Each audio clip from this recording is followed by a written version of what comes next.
ar mais um capítulo do Conexão Famílias Atípicas. Hoje, recebendo a Yolanda, que é da Comissão da Pessoa com Deficiência da ALERJ, Assembleia Legislativa do Rio de Janeiro. Ela é coordenadora técnica. E olha, gente, minha colega, formada em comunicação social, jornalista. Olha que legal, tem uma colega aqui de profissão. Bom, mas a gente primeiro tem que fazer o dever de casa. Eu sou Milva, tenho 1,72 m, tenho os cabelos com luzes, então fico um pouco aloirada. Tenho a pele branca, estou vestindo um conjunto verde, uma calça social, com uma blusa de manguinha, verde bandeira. E você, Yolanda, faça sua autodescrição, depois a gente inicia o nosso bate-papo. Boa tarde. Primeiramente, obrigada pela oportunidade de estar aqui. Bem, eu sou uma mulher branca, Sim. baixinha, cabelos louro escuro. Estou vestindo um vestido estampado com um blazer azul.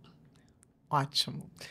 Bom, e aí? Você é comunicadora, né? Você chegou a atuar? Como é que é isso? Como é que é a tua história aí com jornalismo? Primeiro, Na para saber verdade, a curiosidade.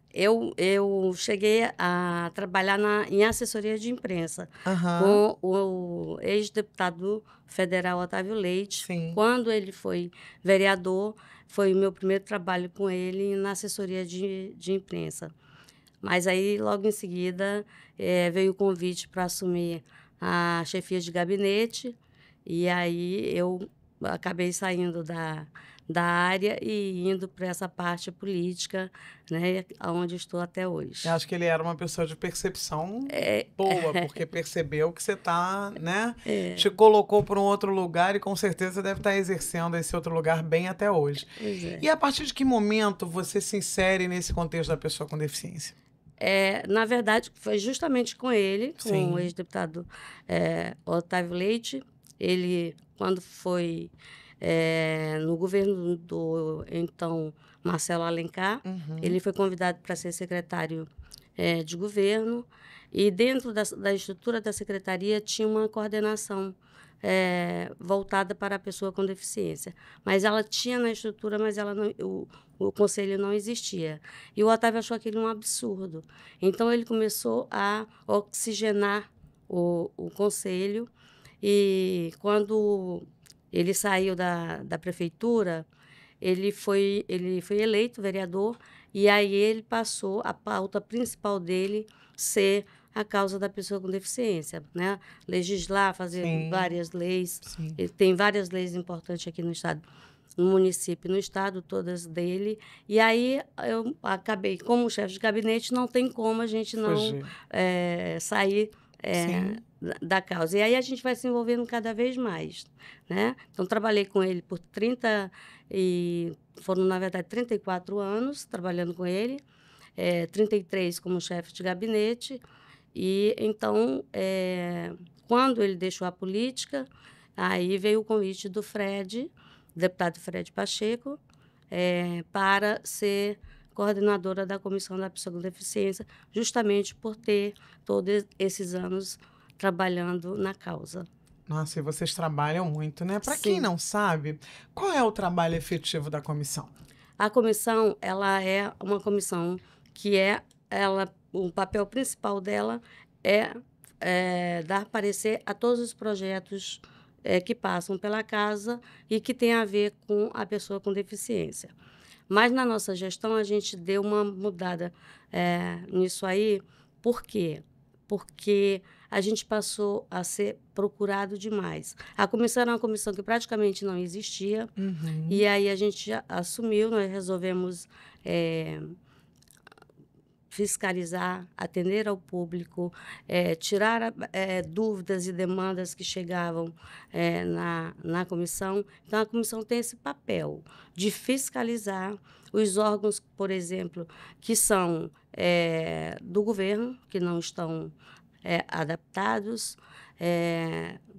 em todos os sentidos. A fiscalização a gente faz, seja na área de equipamentos públicos ou privados.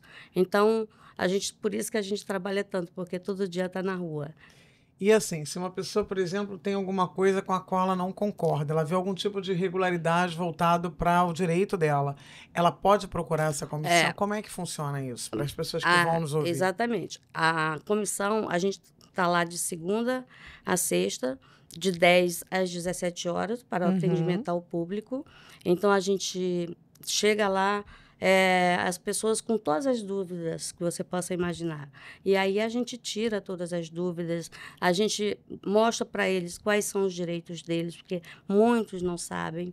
Então, hoje a comissão. Ano passado, a gente conseguiu ter atendimento de 2.500 pessoas Nossa. para tirar dúvida, para a questão do Vale Social, para o BPC. Então, todo esse trabalho a gente faz na comissão, justamente de tirar as dúvidas. Aí chega a questão, reclamação de falta de mediador, a questão de falta de médicos na rede pública, principalmente psiquiatra e neurologista. Neurologistas. Então, é tudo que você possa imaginar. E aí, a gente também faz alguns encaminhamentos, como solicitação de emprego, né, no mercado de trabalho, para inserir esse jovem no mercado de trabalho. Então, a comissão ela faz de tudo um pouco. Ela é multidisciplinar, né? Exatamente. E aí vocês acolhem essas pessoas, vocês escutam, né, lá o apelo delas, e algumas vezes vocês vão lá para conferir as irregularidades Exatamente. e sanar esse problema, para tentar sanar esse problema. Para tentar. Porque não é fácil É isso você que eu quero chegar. que você explique. O papel, porque às vezes as pessoas estão ouvindo e acham, não, eu vou lá e reivindico, por que não resolve? Então explica por que às vezes não dá para resolver, Yolanda. A gente não dá para resolver. Claro, a gente tem uma legislação muito boa aqui no Brasil, mas infelizmente ela não é aplicada na sua plenitude. Então isso aí já é uma grande barreira para eles. E em relação à questão deles buscarem os seus direitos e tudo mais, eles não têm conhecimento e aí a gente tira tudo isso, a gente tira as dúvidas, a gente encaminha, e aí a gente, por exemplo, o metrô é um meio de transporte que, querendo ou não, ele é o mais adaptado de todos os outros. É mesmo? De todos os outros. Mas a gente recebe reclamações dos bancos que as pessoas sentam nos bancos que são reservados para eles, a Supervia, que não tem, por exemplo, elevador. E aí a gente está em parceria com a Getransp, que é a agência reguladora, e aí a gente está começando a multar. Porque só desse jeito eles podem. Quando dói no bolso, aí vem a responsabilidade de cumprir. A consciência vem da punição, né? Vem da punição. Né? E na questão de equipamentos particular, aí a conscientização nossa com o dono daquela, seja de um hotel, seja de uma pousada ou de um restaurante que não está preparado. Então, a comissão vai e aí a gente tenta sensibilizar para que ele faça do espaço dele um lugar acessível. E aí, por isso a dificuldade que a gente tem, que nem todos são atendidos. Nem todos acolhem essa consciência, né? Eu entrevistei um advogado aqui e ele disse para mim que nos Estados Unidos as coisas são cumpridas porque, por exemplo, tem ali o espaço para o deficiente estacionar, né? Aí, para a pessoa com deficiência. E aí você pode estacionar aqui, mas você vai pagar não sei quantos dólares. Exato. Então ninguém vai. Pois é. Infelizmente, às vezes não dá para vir naturalmente, né? Tem que vir por imposição. E aqui você tem os espaços reservados, mas as pessoas não respeitam.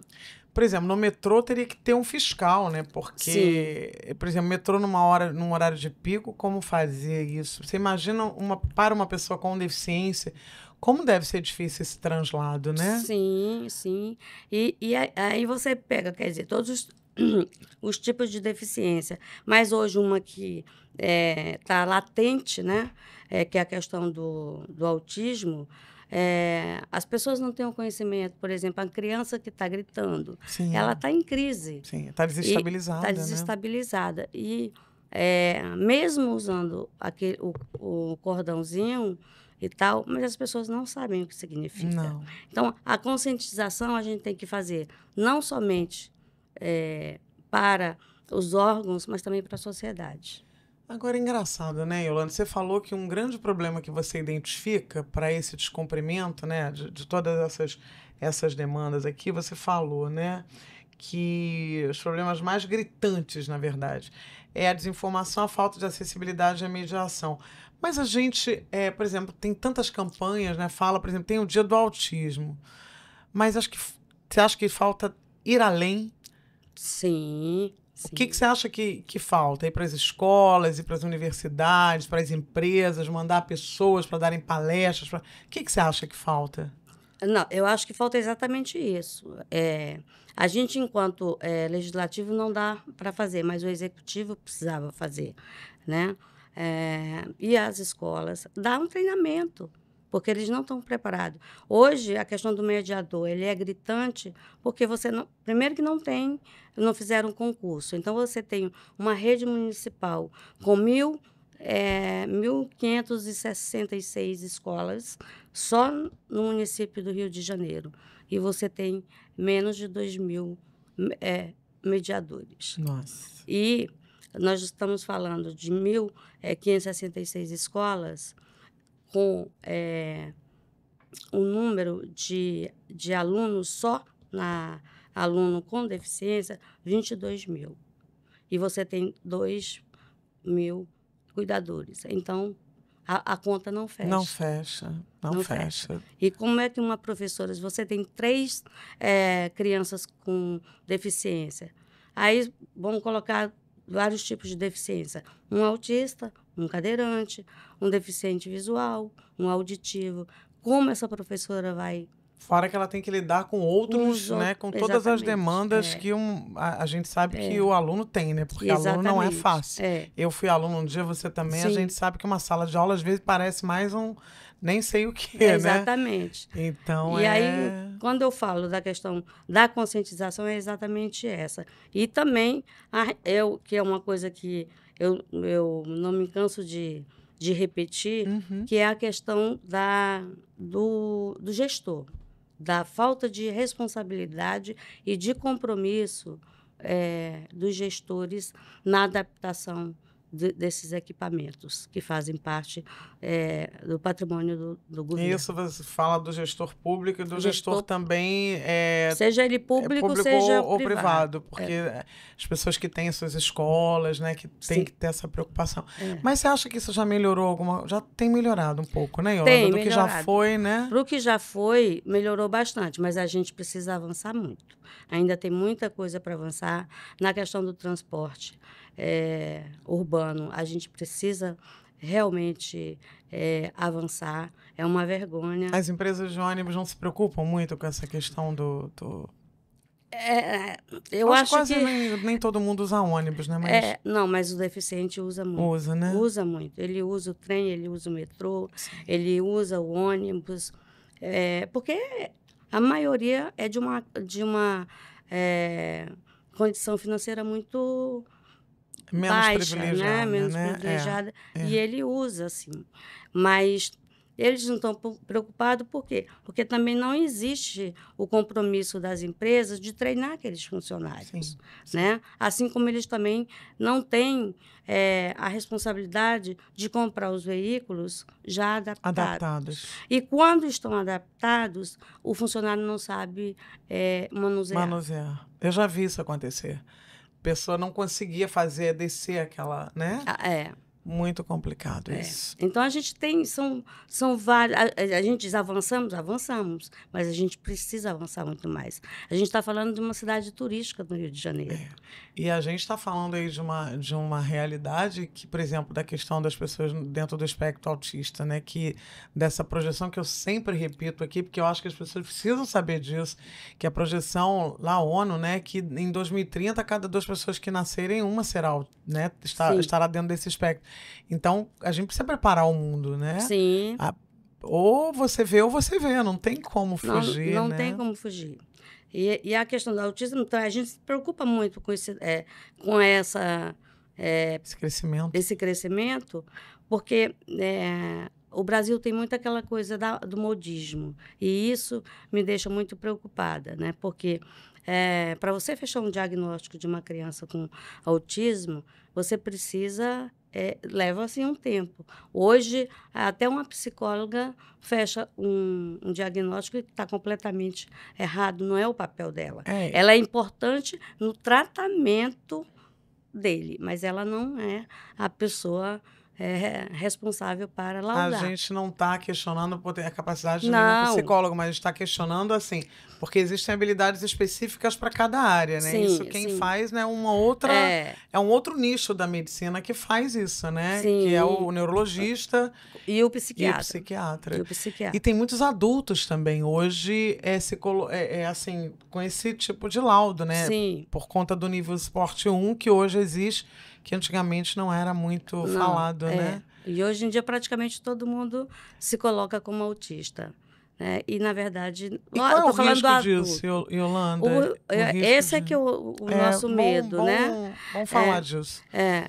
Esse é que é o nosso medo, porque senão daqui a pouco todo mundo vai considerar que a população toda é autista. E não é assim.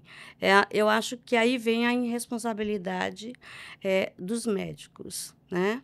Que você acha que isso pode ser um prejuízo para os próprios autistas, né? Com certeza. Porque com isso você deixa de tratar uma criança que está em pleno desenvolvimento e entra o adulto, né? Que aí já trabalha, já faz isso, mas foi diagnosticado segundo tardiamente. E reivindica alguma coisa essas pessoas? Sim, os direitos, né? A todos. Que é a questão do Vale Social, reivindicam, é a questão do BPC. Então, tem um peso grande em tudo isso. Então, eu acho que a gente precisa ter muito cuidado quando se lauda ou quando a pessoa diz que ela é autista. Quando os pais recebem o diagnóstico que um filho é autista, é bom você descobrir logo no início, porque você começa o tratamento mais cedo. Mas não é assim que acontece, né? É sempre depois dos 4, 5 anos que começa. Por quê? E eu acho correto que seja, porque exatamente, ele tem que passar por um período justamente com aquela equipe para ser observado, né? Para ter uma coisa mais saber realmente se aquela criança é ou não, porque às vezes é apenas um próprio traço da personalidade, exatamente. Né? E isso é que a gente fica muito preocupada com essa coisa do modismo. Porque qualquer coisa, né, para ser fechada, qualquer coisa, até uma perícia num apartamento, qualquer coisa, tudo demanda muita responsabilidade, Sim. né? Porque você está, de repente, condicionando alguma coisa que é para a vida, né? Então, isso é muito sério. Tem que ter muito cuidado. Vamos lá. A gente percebe o que emperra, você já falou, né? O cumprimento da lei em prol dos deficientes. E os planos de saúde? O que a gente pode esperar para o futuro? Você que é da comissão, que está aí atuando junto aí com o Fred, com o deputado federal? Não, estadual. Deputado estadual Fred Pacheco. Então, como é que você acha que vai prosseguir isso, né? Na verdade, a gente... de outubro do ano passado até março desse ano, a gente começou a receber muitas demandas na comissão de reclamações de plano de saúde sendo cancelado unilateralmente. E aí isso virou uma coisa assim muito... era crescente. Começou com a Unimed, depois a Mil, a Sim, aí, enfim, Bradesco, quase todos os planos. E é uma coisa preocupante. Ontem nós tivemos a 3ª reunião foi criada uma CPI, né? O deputado Fred Pacheco apresentou, o presidente da casa, Rodrigo Bacelar, acolheu, e hoje a gente está com essa CPI. a primeira CPI que se abre, que se consegue se instalar no Brasil, porque os planos de saúde eles têm um lobby muito forte, né? E o Rio de Janeiro está sendo pioneiro nisso, e o que a gente espera é que isso possa chegar ao Congresso Nacional e que se faça alguma coisa, porque os planos de saúde é uma caixa preta e a gente precisa abrir essa caixa preta, porque eles alegam que eles estão tendo prejuízo com o tratamento dessas crianças, porque é um tratamento que é caro e, com isso, eles estão tendo prejuízo. E aí a gente fica se perguntando, tem prejuízo, mas tem dinheiro para comercial na televisão em horário nobre, né? Então, são coisas que a gente tem que realmente enfrentar. Hoje, a gente sabe que não são só as pessoas com deficiência que estão tendo seus planos cancelados, mas também os idosos. Por quê? Porque o idoso também passou a usar bastante. Então, o que eles querem, na verdade, é ter uma clientela, mas aquela clientela que faz o plano de saúde e diz assim, vou fazer por garantia, no dia que eu precisar. Então, o que eles querem é isso. Quando você passa a usar, aí a eles não interessa. E tem até um limite de idade para você inserir, por exemplo, uma pessoa a partir de acho que não sei se até 80, depois você não pode mais, por exemplo, migrar para outro. Isso. Então tem uma coisa bem complicada aí por trás. Eu peço desculpas de ter falado, porque a alergia é óbvio estadual, o deputado estadual. Foi um lápis, porque a gente tem que pensar muito, imagina, acaba fugindo aqui. Uhum.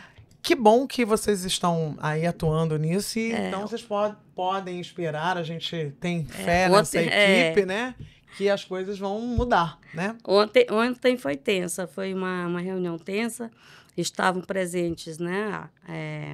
A ANS, que é a Agência Nacional, a Agência Reguladora, né? Isso.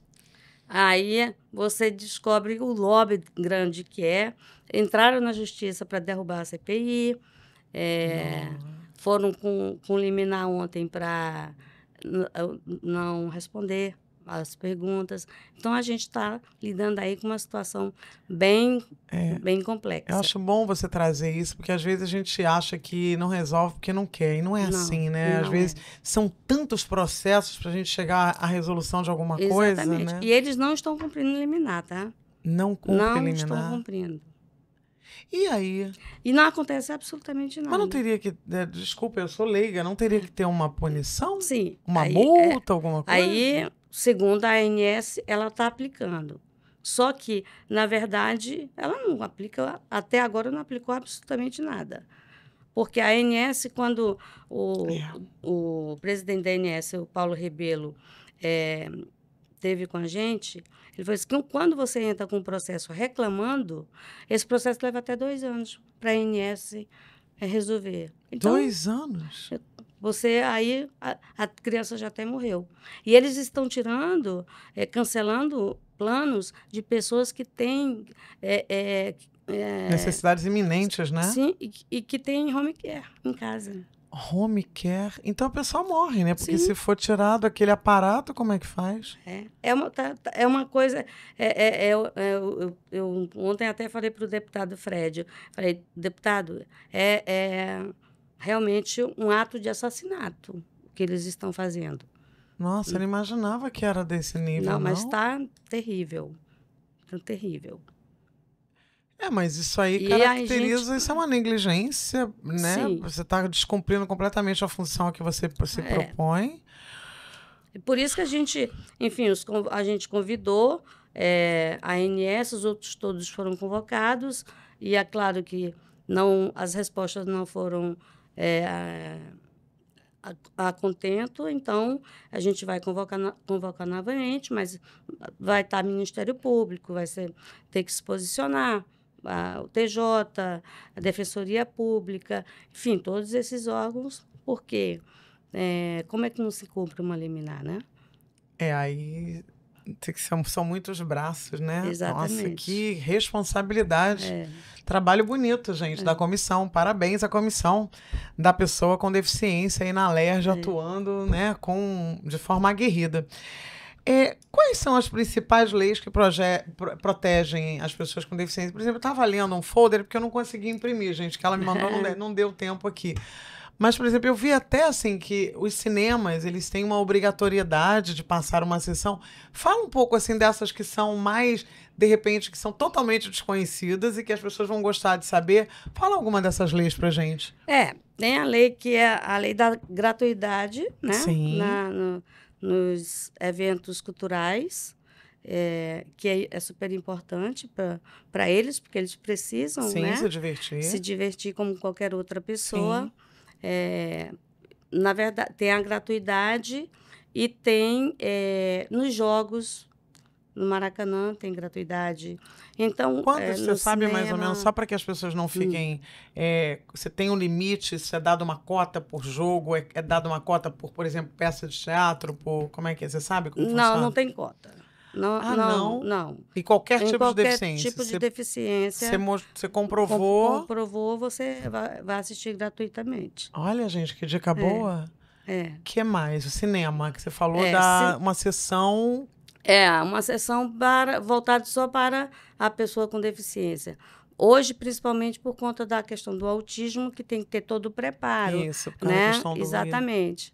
Então, hoje, os cinemas estão mais preparados, e aí essa sessão é voltada muito mais para eles, porque requer todo um cuidado maior, né? Mas também tem que ter para Libras, né? Tem. Libras hoje aqui hoje... Que bom, a mais comprida, porque a gente vê em tudo, tem alguém ali, que bom, né?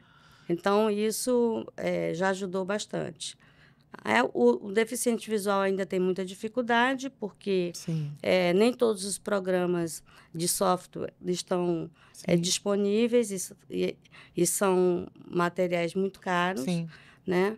Mas a gente está lutando para que isso aconteça, né? Que bom, mas já tem, então, pelo menos no cinema a gente já avançou.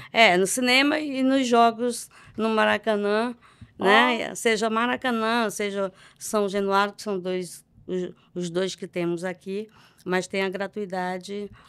Que dica boa, você que tem aí seu time do coração, já vai lá reivindicar o seu direito. E você gosta do cineminha como a gente, que eu tenho certeza que a Yolanda é jornalista, gosta de cinema. Também. Então, vai lá. Mas aí a gente tem várias outras, né? A gente tem, por exemplo, a do concurso público, reserva de vaga de 5% de concurso público voltado para a pessoa com deficiência.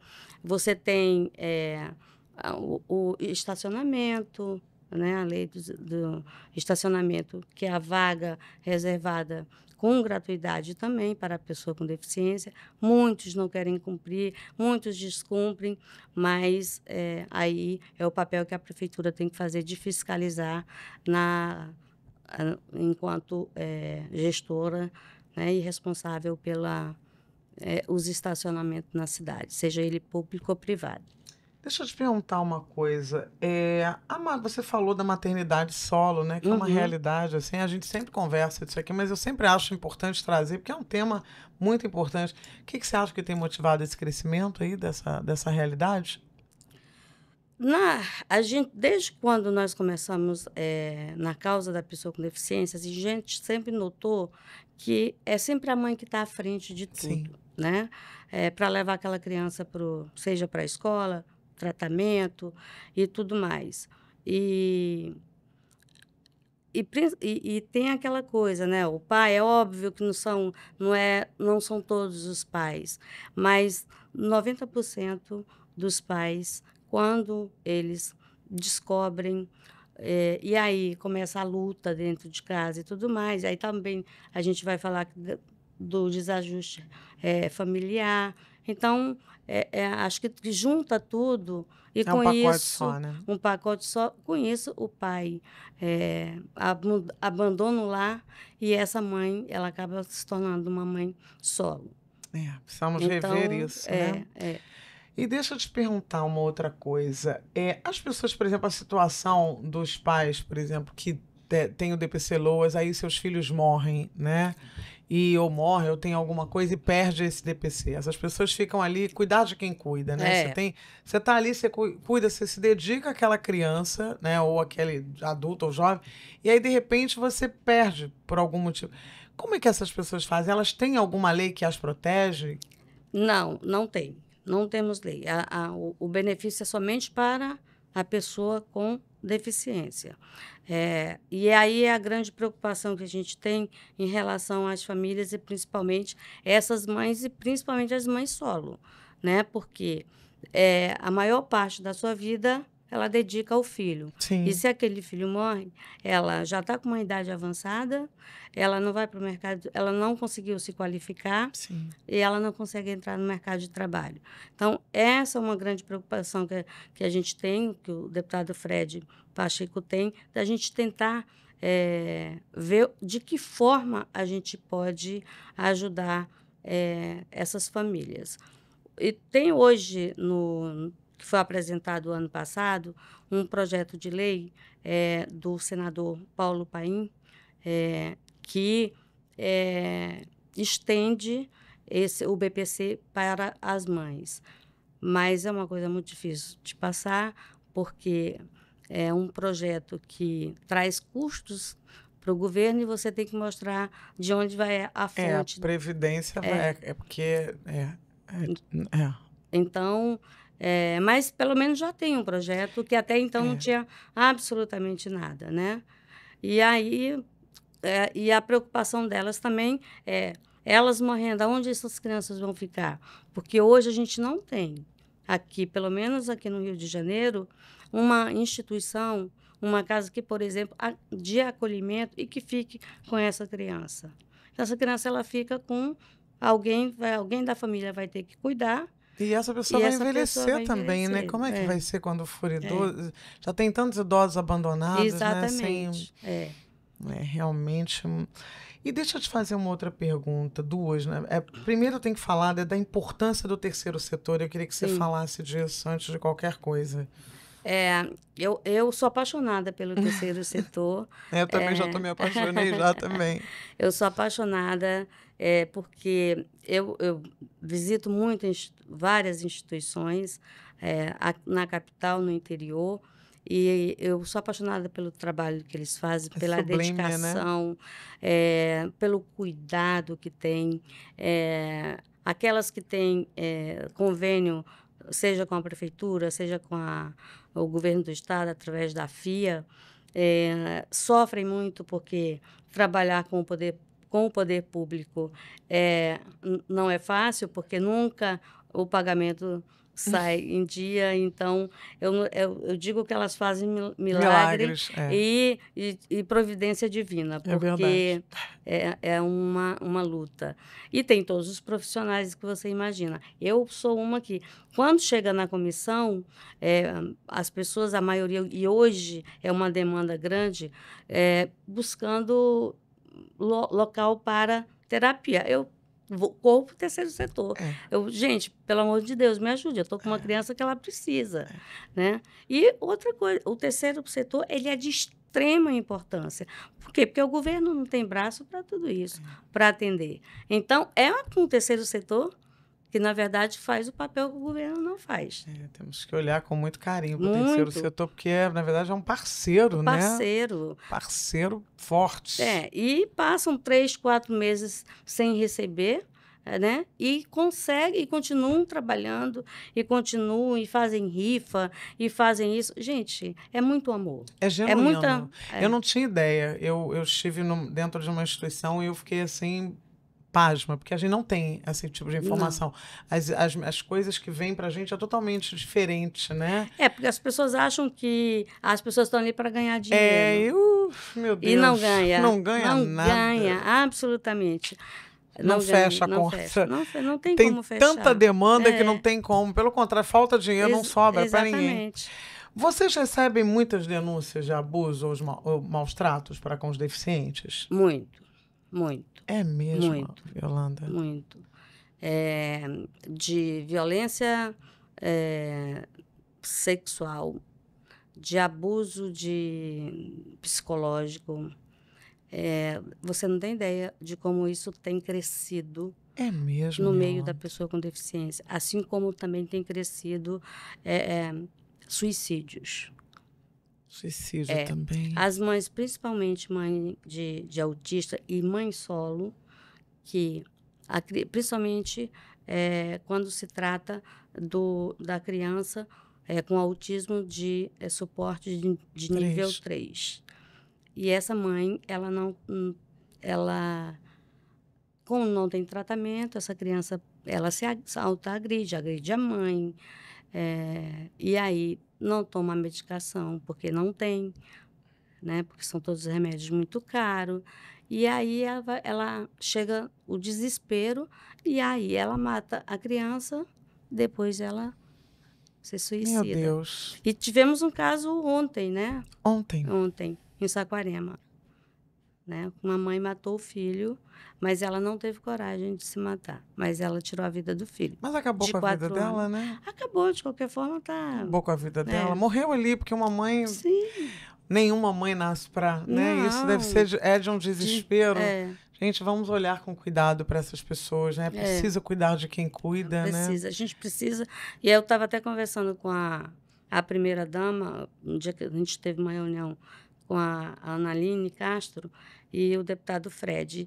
E aí a gente colocou para ela que a gente precisa urgentemente criar um programa dentro do governo para essas mães, porque uma hora a gente vai ter que... Vai ter um colapso disso. Exatamente. Então, a gente tem que começar agora, porque essas mães elas estão adoecendo. E quem vai cuidar delas? Né? Se você não tem um psiquiatra para atender o seu filho, para fechar um diagnóstico, você vai ter para essa mãe? Não. Aí, ontem, na CPI, a gente tinha várias mães presentes e todas elas tomando tarja preta. Todas, sem exceção. A gente vive num momento que a sociedade adoece, né? E essa realidade, com certeza, ainda é muito mais desafiadora. Sim. Então, a tendência que a pessoa tem de repente, sofrer em demasia por essa falta de né, de suporte, de laudade, ter remédio... Não deve ser fácil, realmente. Eu falo que eu tenho muita inveja de São Paulo, porque São Paulo está anos-luz à frente do Rio de Janeiro em relação às políticas públicas da pessoa com deficiência. Aqui faz-se um trabalho, aí muda-se o governo e aí volta tudo para a estaca zero, que isso é péssimo. Né? Eu costumo falar que algumas pastas não poderiam ser jamais negociadas politicamente. Tem que ter técnico, que é o caso da educação, que é o caso da assistência social, da saúde, né? Que não dá para botar na mão de política. Pessoas, né? São vidas. São vidas. A gente está falando de vidas. E essas 3 pastas, elas são extremamente importantes para a vida e o desenvolvimento dessa criança, né? Então, não dá para politizar isso. Tem que ser técnico, um olhar técnico. Desculpa te interromper, porque o nosso tempo está... eu queria que você me falasse, você acha que tem algum tipo de deficiência que é mais negligenciada? Eu acho que hoje... Que é menos assistida, na verdade. Eu acho que... na verdade, eu acho que a pessoa com deficiência visual. A pessoa com deficiência visual. Menos assistida. Menos assistida. Menos assistida. O cadeirante, a gente fala de cadeirante, mas aí a gente está falando da pessoa com deficiência física, porque ela é mais visível, então as pessoas respeitam um pouco mais. Sim. Mas aquelas que não é visível, apesar do visual ser, mas as pessoas não respeitam. Então, e são políticas que a gente não tem, por exemplo, a gente não tem sinalização, né? Nem em frente ao Benjamin Constant. Tem que a pessoa atravessa a rua, né? Não pensar. É muito difícil. É muito difícil.